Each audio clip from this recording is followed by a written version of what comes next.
Hey there, Kenneth French of Vast Voice, telling business secrets to entrepreneurs. We're very, very happy you stopped by. Either you're going to watch this or listen to this because you want to take your business to the next level. You're probably an entrepreneur who's either just starting out or you've been around for quite a while and you want to take your business to the next level. You're probably a real estate investor, maybe even a real estate agent, maybe a professional or of some sort, professional advisor of some sort. And well, you are stopping by because you need some valuable advice from one of the top industry leaders there is. Anyway, thank you very much. Once again, Kenneth French, Vast Voice, telling business secrets to entrepreneurs. Really glad you stopped by. Yeah, it's Kenneth French with Vast Voice. We're telling business secrets to entrepreneurs. I'm with Vast Solutions Group. We're hanging out with Bob McIntosh here. I have not prepped him in any way, so he has no clue what we're going to be talking about. He's the marketing guru for a lot of real estate professionals. So I'm going to ask for one thing from him right off the bat. One thing, one added value element, one added value piece of advice to a small business owner who might be out there listening, watching, who wants to take their business to the next level. Give me one added value tip right off the bat, Big Bob. First thing I can say is do not underestimate the power of a great website to boost your bottom line. All too often, people look at the website as an expense, so they go as cheap as possible. But when you're cheap on your website, which is the first thing that most people see of you, they assume you and your business are cheap and your service is cheap. So don't do that. Make it look professional, make it look good. It will make your sales easier in the long run. Oh, I like that. Right. Okay. All right. That's number one. I like that. Again, we haven't prepped you in any way. So we could talk about stupid, boring marketing stuff. We could talk about us. We could talk about you. We're not going to do that. What I want to know is how you have built your firm, because you're a marketing firm. I've met you and your partner. You don't have to disclose any private, confidential stuff, but I want to know really from the guru how he's built his business in such a way that it's exploded from what I understand. So, give a little bit of background about yourself, about the firm. Again, I want to know how you have built your own practice first. Yeah. So we did a couple of things, and I'll kind of go through some basics. First things first, and in the space of marketing especially, but this is true in all spaces, but it's also especially true in real estate investing. Trust is at an all-time low. I recently heard on the recent family mastermind call, Aaron talked about there's a trust recession. And in the spaces that we operate in as entrepreneurs, all too often, people are less and less and less trustworthy of what they see. And the thing that I've always done, and I've always operated this way in all of my businesses, including my marketing business and including everything else that we do, my first core value in all my businesses is integrity. I'm always going to do the right thing. I've watched too many times people lose their integrity. Even companies that claim that they have it, I've watched them go through and say, well, when it comes to brass tacks, money's more important than integrity. And I will lose money and maintain integrity every single day of the week. And I think that's why when you look at who we are, what we do, and how we do it, the reason that I have such a high level of trust is because people know that they can stand behind me on that. And a perfect example of that is just recently someone scraped a portion of my email list without me knowing about it and was emailing them utilizing my name. And I was like, whoa, hang on a second. And I know this because my audience reached out to me and said, who is this guy? Why is he talking? Why is he emailing me when I didn't sign up for his list, but using your name? Like, did you and they're asking me questions, but there was no one asking me a question of why did you sell my information? Like, they weren't pissed off about it necessarily, but they were questioning what was going on to make that happen. And so, integrity creates and breeds customers and clients who will believe in you. And I think that's ultimately what it is. And so that's one of the big things that we've always stood behind in all of our businesses, even in all my real estate dealing, the same thing, right? Like, I've had deals that have gone sideways, we lost money in the deal, but my lenders still made back all their money and all their interest that they would have made on the loan, even though I had to come out of pocket from my business to make that happen, because integrity is utmost in what we do. Yeah, I get it. That sounds good. I know a lot of people who know you. You're a trustworthy guy. I could say that myself, actually, in my dealings with you.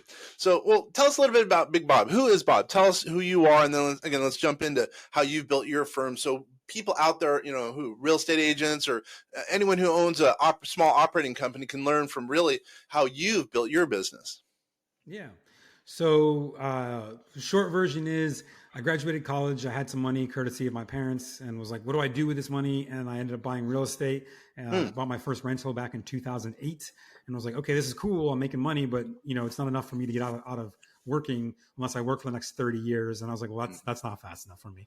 So, um, got into real estate, flipping houses, bombed our first house, lost a bunch of money, and was like, well, the only way through was more houses because I'm not going to be able to make up that much money that fast. So just doubled down on more, and it worked, right? And I made a bunch of investments into education and learning and figuring out where my mistakes were, so that helped. But what I got really good at was our first business was flipping houses. That's what we did for a long time.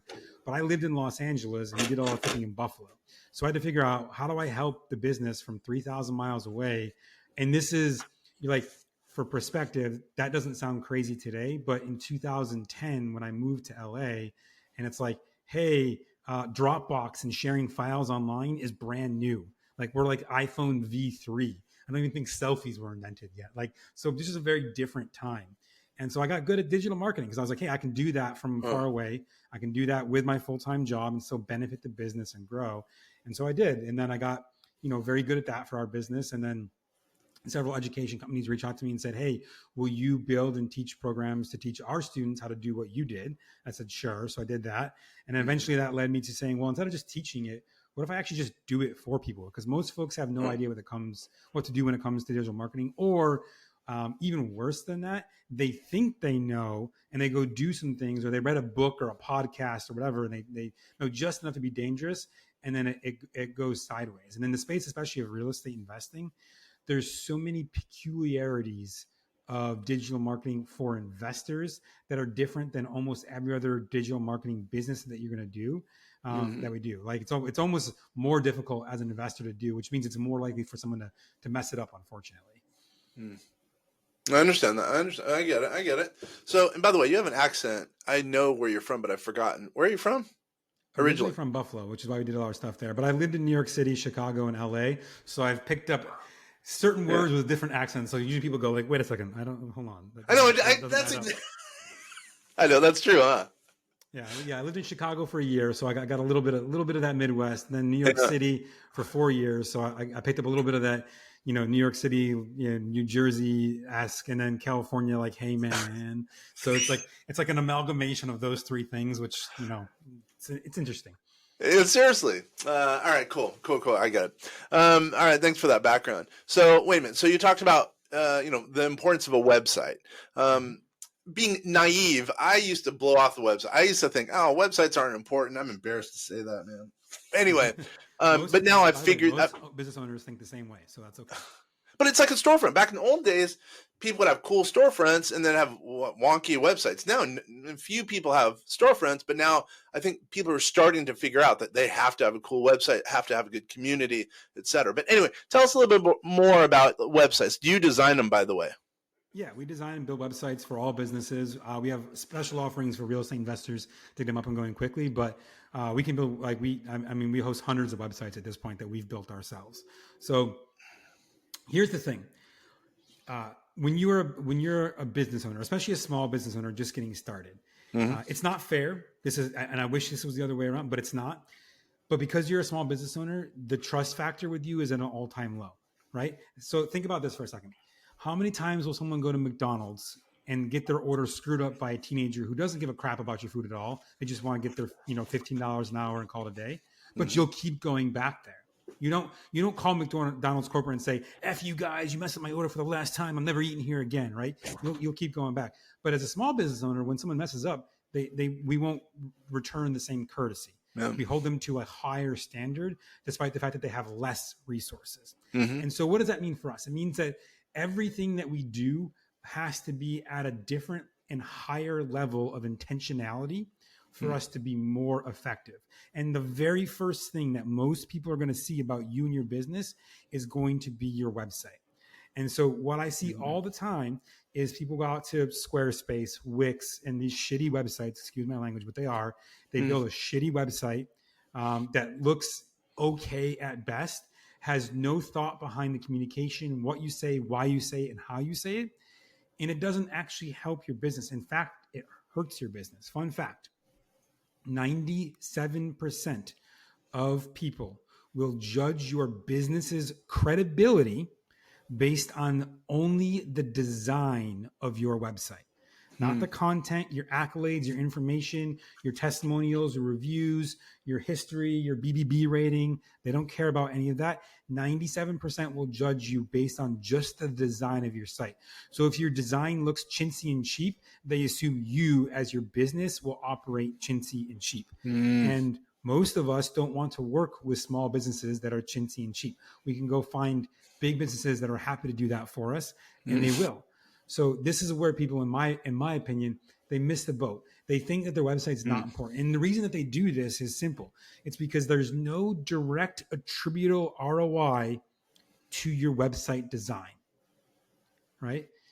I build a good website, a bad website, or a great website. From their point, in most cases, it's not driving more traffic in because they're looking at it from a simple standpoint of better website should mean more leads, but it doesn't. Because what's really happening in this world of what we call multi-attribution. So that means I might have Googled something and maybe I saw an ad for your business and I clicked on your link from Google and I went, oh, okay, I'm not ready yet. Then I saw a retargeting ad on Facebook and I went, oh yeah, that's right, those guys. Then I open my browser and I go to your website. I look at your website and I go, I don't know, it's kind of whatever. And then I'm on Facebook and I get a targeted ad again. And then finally I fill out the form and I contact you. That's one story. Now imagine that same story, but they go to your website and they go, dang, no, this is exactly what I want. So they pick up the phone and they call you. Or they've made a decision in their mind, but the Facebook ad gets the opt-in the next time they see your Facebook ad. Why? Because at the end of the day, your website isn't going to do anything for you directly, but indirectly, people will associate your credibility and your ability to solve their problem, answer their question, or get them the solution they want with what they see. But they'll never tell you that. They won't say, man, I went to your website. It was so amazing. I loved it. And that's why I signed up, right? They'll just simply say, I think you can help my business. And so business owners don't attribute the depth of credibility you get from a great website. And here's how you'll know. If you design a great website, you should start to see that the conversations you're having via sales go easier. They close quicker. Your sales cycle shrinks down. Those things should happen. Now, it's not going to be like, oh, I got a great website and all of a sudden my sales cycle went 50% faster. Like, no. But if you saw 1% increase in conversion on your leads, right? I guarantee you, for most business owners, a 1% boost in conversion is going to make you more than it's going to cost you to build a great website with a company that knows what they're doing all day long. Nice. So. Yeah. I think you're exactly right. Again, if I would have known that years ago, I'd be probably as rich as you. Jeez. All right. So, okay. Again, we're doing this a little bit differently. I want to know how you've built your business. So you're talking about, website. So what's the name of your website? How does someone learn about you? I assume the website's one of the main ways. Yeah. So I actually operate mine in two ways, and I do this very purposely, and I'm going to explain it, and then I'll give you the website. So we have two different brands. Well, more than two, but two primary brands. One is our marketing agency. So this is where we help people with done for you and done with you services for marketing. And then I have my personal brand, because I truly believe that us as individuals need to be out there branding ourselves. It will make everything work better, right? Like if I look at the majority of our business that we've gained in the last 4 years of operation, the end of the day, probably 85% of that business has come from people knowing me or my business partner. And that's huge. So I have thebobmcintosh.com, which is my personal brand site. And how do you spell that, by the way? How do you spell that? THEBOBMCINTOSH. So thebobmcintosh.com. You can find me there. Now, that site is designed to do two things. One, build credibility about me personally. It's to build credibility for me to go speak on stages and events and things of that nature, because that's what I want. Because I find that works well for us for business. If that's not what you're after, that's okay. But it should be, the goal should be to do the thing that you want it to do. And then it's also just, it's really the biggest thing it's like a hub for all the things that I do. Not just my marketing agency, but also my real estate business and my speaking business and my book. It's the hub of all things Bob. Now, my other site, which is for 3 Degrees Consulting, which is go3dc.com. So go, the number 3, DC for degrees consulting, 3 degrees consulting, go3dc.com. Mhm. That's our website for our agency. Now, on that site, I talk about not myself as much. I mean, there's a little bit about me on there, but it's a very, very small amount. Mhm. That site is about, here's what this company does. We help you with marketing. We help you with websites. We help you with SEO. We help you with paid advertising. Those are the things that we talk about on there, our CRM, those kinds of things. Because what I find is that when I have a brand of me combined with a brand that drives respect in my space, in this case, marketing, right? Those two things elevate each other both independently, but at the same time. I got it. So would you say that, even though indirectly that's helped your business, it sounds like, even though that's one of the more important things you'd say. So what unique about your website has helped so much? So for us, it goes back to about building trust. As much as I possibly can, our website is designed to help people understand that I'm a trustworthy person and this is how you know. So for example, on go3dc.com, you're going to see our core values are listed there. I want people to understand this is what we believe in. And if you're not these 6 things, then I don't care. I'm not going to work with you. You can pay me, you can't pay me enough money to work with someone who doesn't share my values, right? So if you're not an integrous person, I'm not going to work with you. I don't care what you do or how much money I can make. It doesn't matter to me, right? So that's number 1. Number 2, I talk about how we operate. So, and at Go3DC, we branded ourselves as digital marketing fiduciaries. What does that mean? Oh, Well, look at technically, you. there's not like an actual certification. I'm not Yeah, held to a there's no. government standard. There doesn't exist for marketing firms, but we hold ourselves to the same standards that fiduciaries do in the financial world, which is to say, I'm always going to do the right thing for you, even if it's the wrong thing, if you will. I use that terminology in air quotes if you're not seeing the video, right? The wrong thing for me. What I mean by that is, right? Like perfect example, was working with a client recently who's like, I need to do ads. I need to do ads. Like I got to do ads. And I was like, okay, we can start. It became very clear after a few months that they don't have the capacity at this time to do all the other things that are needed to make my ads that I'm running work well for their business. Mm. So I said, you should stop paying me. Like, do I want your money? Yes. Can I help you? Yes. Can I run your ads? Yes. But if doing so is going to basically just suck the bank account dry without you being able to replenish it because you can't do the things you need to, then I'd rather not work with you. And I'm okay with that. Like I'd rather give up business and know that I'm doing the right thing than the other way around. And so things like that is what we do to indicate trust. Now, on top of all that, I make it very clear that I've been around the block. I didn't just like, this is a dig at a lot of people right now, but I didn't just go, download Ty Lopez's his course on how to build a marketing agency and say, I can run some from Facebook. This is not to bang his course because I've actually gone through it. It's actually really good. But I also understand that for a lot of business owners, hiring a 20-year-old who has no business experience and no experience at all doing this stuff can be a scary prospect. So I want them to understand I've been doing marketing for over a decade, right? So I started marketing basically in 2008. So it's been, what is that? I don't know, what is that? Whatever we are here, 15 years I've been doing marketing, right? So I want people to understand that, hey, I'm not just some 20-year-old who has no idea. I've got more than a decade of experience behind me, right? I've spent hundreds of thousands of dollars on education in the marketing space. I'm that guy that literally geeks out when the Google guy who makes the algorithm tweets. I'm like, oh my God, what's he going to tell us today that we get to know, right? Like, and then how's that going to, like, what can I use with that? Or how's it going to impact? Like, I'm that guy that geeks out on that shit. And most people will not. So that's the kind of person that you need on your team to execute high quality marketing. It's funny. People kind of think, oh, not to say you and I are old because you're a kid still, but they kind of laugh at older people in the marketplace, I think, sometimes. But I think we've been around, our company's been around since 69. We know tax, we know finance, but at the same time, sometimes I feel like, well, we're getting up there in age, but as long as you're, with your 15 years of knowledge, you're always doing CE or continuing education, always keeping up to breath. So Right. I mean, you're a guru for a reason. It's probably because you've learned all the way along the line. And, people are just coming off the street saying, oh, I'm a marketing dude. It just doesn't work. You know what I mean? Yeah. Just And it's not to say that those folks can't help you get results, right? But there's a difference between someone who's going to be able, when I look across our company and our partners that we manage ads for, it's 9 figures a month in ad spend being managed. that comes with a different level of expectation. It also comes with a different set of knowledge industry. Like we see a lot more, which means that we can react faster, we can make changes faster, we can adjust faster, and those things become important. Why?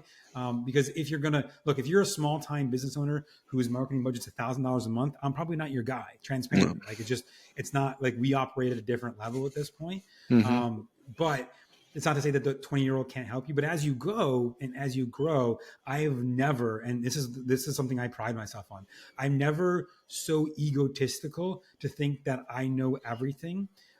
Like even just in the presentation I was referring to on Thursday, I was like, oh man, he shared something. I was like, oh man, like he talked about a platform that I probably last used, I don't know, 10 years ago. And I was like, I forgot the thing even existed. I should go check it out. Right. And it's like, cool. Now my team's in there. Like we just launched a new campaign in that. I was like, hey, we got to get this going. Like, I know that this space is so large and business space is so large that there's always something for me to be learning. And you know, the days where I go, man, it's been a few weeks since I learned something new, then I get worried because I'm like, something's either I'm not putting the time in or something's wrong. And like to me, that's scarier than saying I know it all. I know what you mean. I know what you mean. I seem like I feel like I learn every single day, and which makes me feel better and better. Then I look back at what I used to do back when I started. I started this firm in 06, or I joined the firm in 06, and I think, wow, I really thought I knew what I was doing back then. Man, I've learned so much since then. You know what I mean? Absolutely. All right, so I do know. Remember, I said I'm throwing things at you anew. You don't know what we're going to be talking about, but again, I wanted to talk about how you grew your business. I do remember you were doing a presentation about email marketing, and I thought it was pretty good. I didn't listen the whole and watch the whole thing, but I caught enough of it to know that you know what you're doing as far as email marketing. Has that helped your business to grow? Tremendously. Like I not just the agency, but my personal brand. It's helped our real estate business. Okay, so perfect example of email marketing at its and how it works well. Yeah. So I have an email list of probably about 16,000 real estate investors, right? That I have personally met at some point in time. I have a much bigger list than that overall, but these are folks that have met me. Either they saw me on stage, they came to an event that I was at, like somehow, or I was at an event and I met them there, right? So 2 years ago, 2022.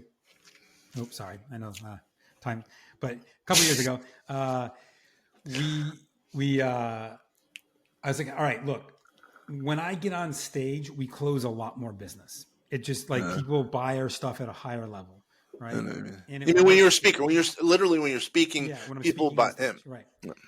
And I know this to be true because I'm a good speaker, I know that because I spent 4,000 hours plus doing it at this point in time. So when I get on stages, we close better. I was like, I want to do some traveling. I'm going to send an email to our list and say, if you are in a group and you want me to come speak to your group, I will show up in person and speak to your group. And over the course of 2 years, I think I booked just shy of 60 events. That's my boy. Nice job, Bob. I spoke on, right, from 16,000 people. Now, this is to say this. You may not care about getting on stage. In fact, the idea that might terrify you to know, and you're like, oh, I would never do that. But that's not the point. It's not about being on stage. The point was I sent emails to a bunch of people and got a result that I desired.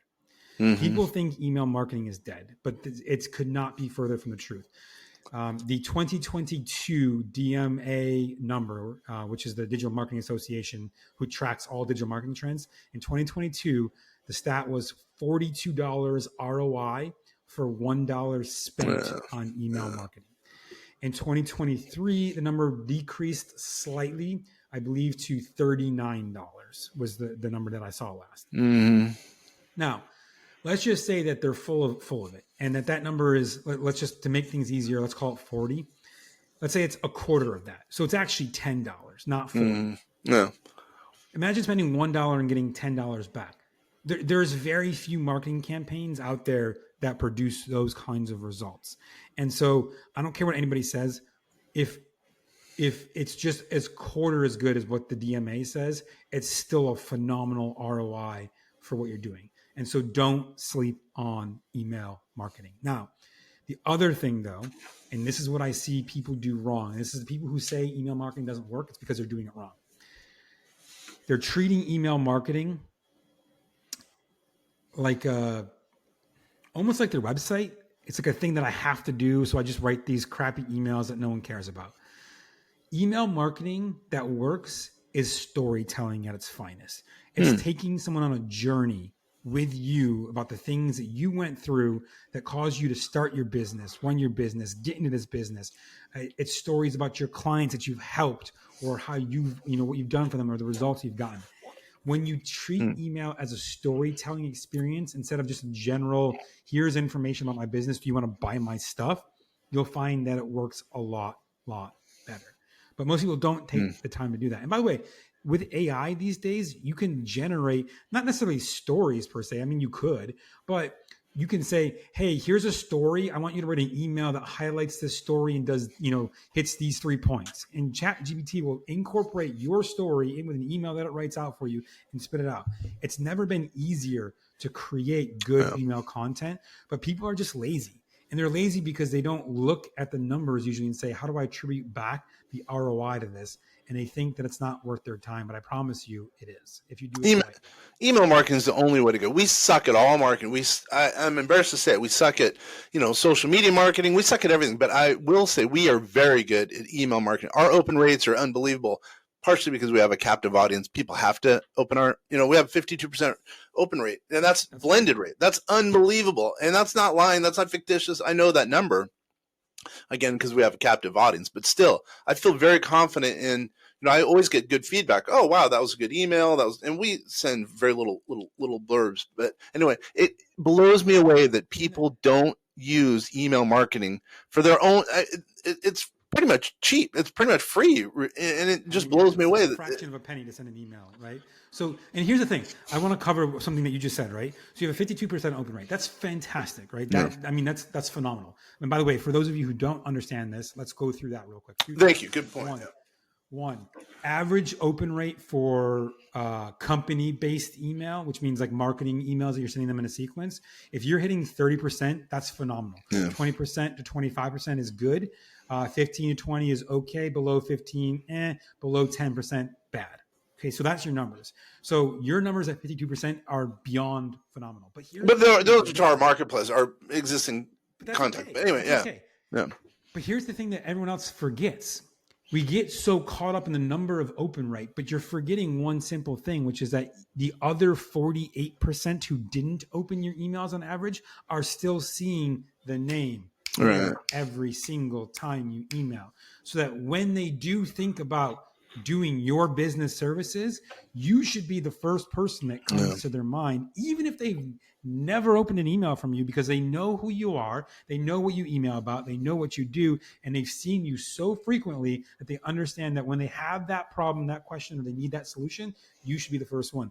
And that's the thing that we can't track, right? Like I can't track my unopens to, I remembered them, let me call them, or let me reach out to them, or go to their website and fill out their form, or click the ad that I saw, or whatever it's going to be, right? Like those are those kinds of things that we don't always think about, but we know. And I'd be willing to bet, for those of you who are doing email marketing, if you go back and look at the people who were on your email list and also bought products or services from you, how long were those folks on your email, and what was their average open rate? This is a fun exercise that a lot of people don't do.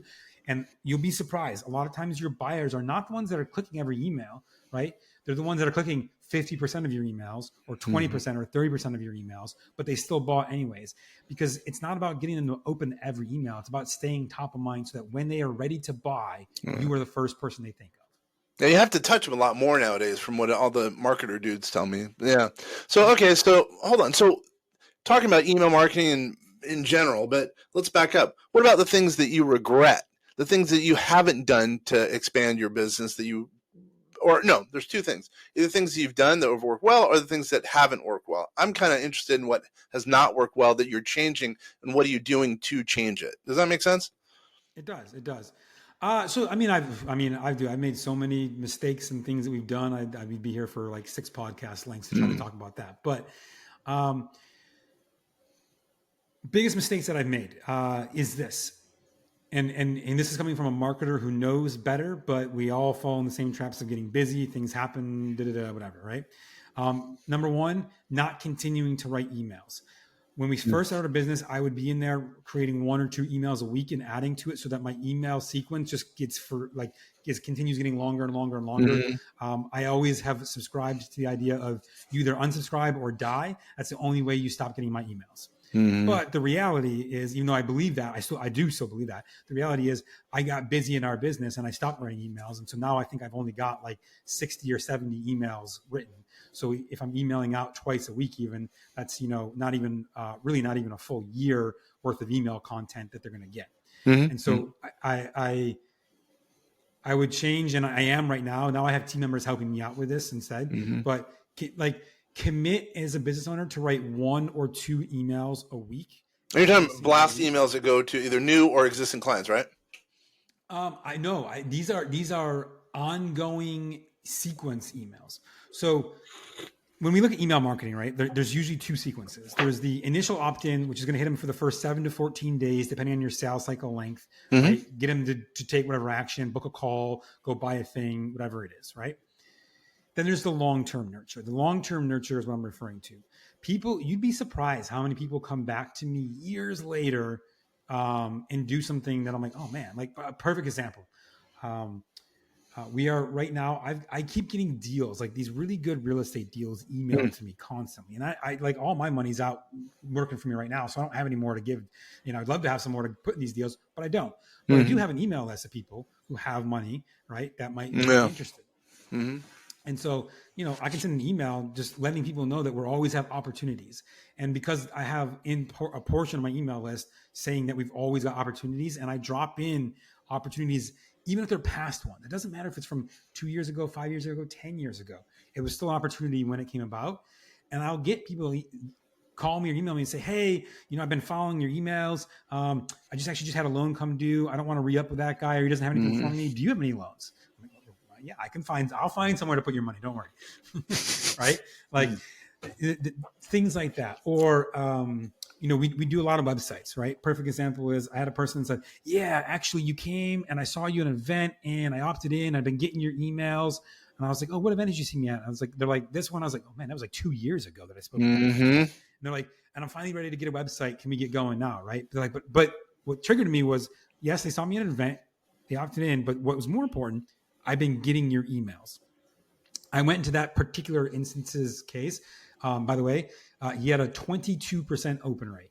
So he only opened 22% of the emails that he got from me, but he's still buying from me. Right? So those are the things. And so the biggest mistake I made was not just continuing to send emails, because you never know when someone's going to decide to buy whatever it is that you're offering. Right. Or even if they don't, they go, oh, my cousin, my nephew, my neighbor, my friend, oh, you should call this person because, I've been following them for whatever. So that would be number one. Number one would be that.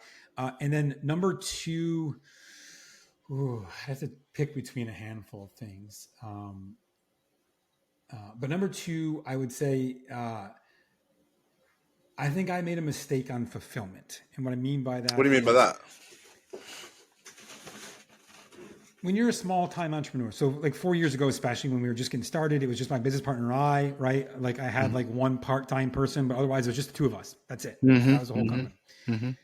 We get a new client in, and I would sometimes drop the ball on fulfillment and like, hey, I need, let's say I'm building a website, for example.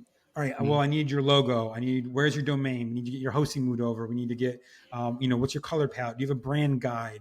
Like there's a bunch of things that I would need from them to get. And sometimes I'd be so excited about getting them in. I get them in and then I have like 4 more sales calls and I forget to send the email for them. And then it's like 2 weeks later, they're going like, hey, where's my website? And I'm like, yeah, I get it. I can't even start because I don't even have any of the things I need. And so I dropped the ball there.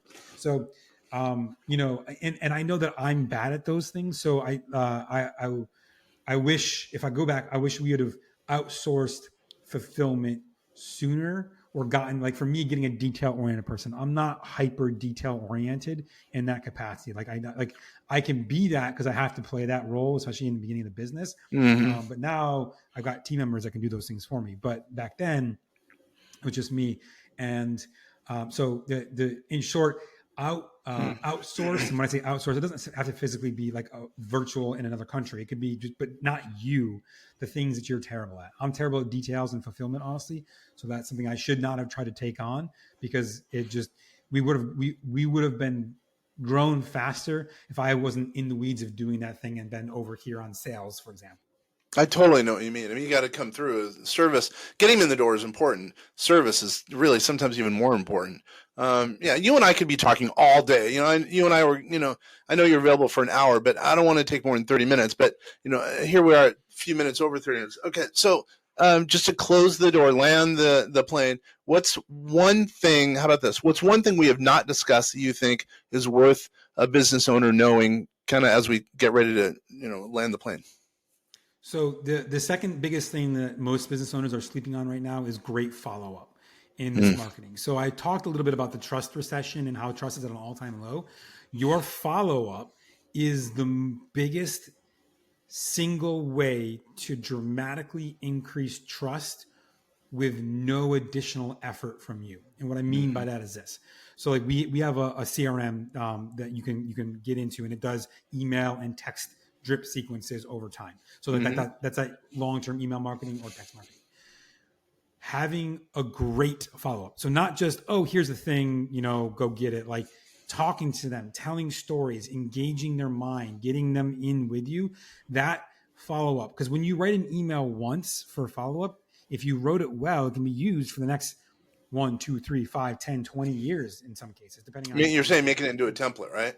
Yeah. Well, not just making it a template, but put it in your system, right? If you write a great follow-up sequence, put it in your system. You go give a good, like, let's just say you're on a podcast, like, man, whatever I just said right there, that was great.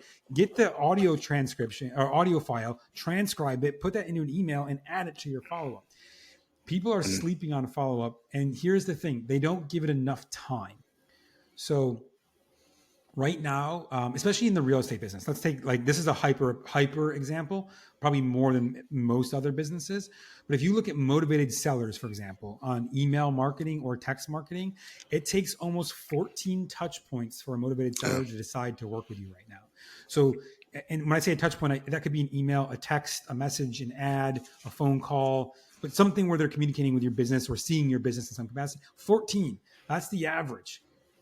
I would be willing to bet most business owners are stopping after 7 to 10 because 7 to 10 has been the de facto number for the last 15 years. But the reality is it takes more. Now, here's the good news. The bad news is it takes more. The good news is that it's never been easier to follow up with a good CRM that can do all this for you, that can automate that communication for you. And so the output of time for an entrepreneur to create great follow-up versus the usability and reusability for one-to-many is at an all-time high. And so as an entrepreneur, as a business owner, you should especially be looking at creating the best follow-up, and it should go on for as long as you could possibly make it. And that goes back to what I was saying before, which is like, can you write one email a week? Because even if you're emailing twice a week, you will write less than what you're sending out. But as time goes on, each person in is getting more and more and more and more and more and more, and that will only benefit you long term. And then, by the way, you should have a staffer. I mean, some people would say they should write it, but really, if you have a staffer write it who's really competent, that can free you up to do other things. But that's a whole nother discussion. But speaking of others, go ahead. My staff will write our emails now. This is a perfect example, actually. Last night, this is a weird story, but I was at the vet. I had to take my puppy to the vet for an emergency. And we were waiting for the doctor. There was like massive flooding going on, so she was running behind. And so I whipped open the emails that my team had just written for me, and I'm going through and I'm like, hey, here's just some, like, these are a good start, but here's some immediate feedback. I want to add more of this, less of this, do a little bit more of this, and then come back to me. So I'm having my team write emails now, but they're getting my direction.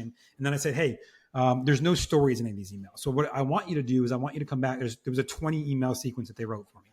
I said, I want you to come back to me with 3 to 10 story themes. You don't have to write the story for me, but say, hey, do you have a story where, this happened? Perfect. Yes, I do. I'll literally audio file the story back to them, and they can go incorporate that in the email, making it better. So that's how we do it now, because I'm too busy to actually write the emails. So I use my team to get it, 80%. I'll fill in the last 20 and then let them cross the finish line with it. Yeah. Dude, this has been so good. Oh my gosh. Speaking of comeback, you know how you said comeback. I'm gonna have you come back, and we're gonna elongate this a little bit. We're gonna augment this because this is some added value stuff that some of our listeners and viewers are gonna love. Not some, all. How does that sound there, buddy? I say we have you come back and let's go a little bit longer and chat a little bit more, and because you're a good dude. And speaking of trust, going back to your point about trust, I know you're a dude who can be trusted. And this has been a great time. Hopefully you've had a good time. All the people out there who are listening and watching have had a good time. Once again, this is Kenner French. Bob, once again, give your contact information. Yeah, so just reach out to me. Head to go3dc.com is probably the best way to reach out to me. If you want to get a hold of me directly, if you go to go3dc.com/Bob McIntosh, you'll find my contact card. It has my cell phone, my business line, my email, everything there. I'm an open book. If you need help in marketing, reach out to me. Love it. Once again, this is Kenner French, Vast Voices telling business secrets to entrepreneurs, and I'm with vastsolutionsgroup.com. Thanks, everybody.